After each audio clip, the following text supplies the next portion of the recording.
Hi, hello, నమస్తే. ఒక మంచి విషయం. ఒక కష్టం దాటిన తర్వాత వచ్చే ఆనందం, ఒక యుద్ధం గెలిచిన తర్వాత వచ్చే సంతోషం అద్భుతమైన జ్ఞాపకాలుగా జీవితంలో నిలిచిపోతాయి. అలాంటి సంతోషాలు, జ్ఞాపకాలు త్వరలోనే మన జీవితంలో వస్తున్నాయంటే చాలా సంతోషంగా ఉంటుంది.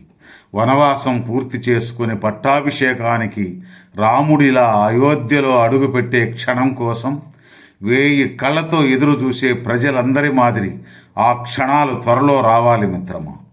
దేవుడు మనకి ఎంత పెద్ద కష్టం ఇచ్చినా సరే దాన్ని దాటడానికి ఏదో ఒక బలం, అవకాశం ఆయన ఏదో ఒక రూపంలో ఇస్తాడంటారు.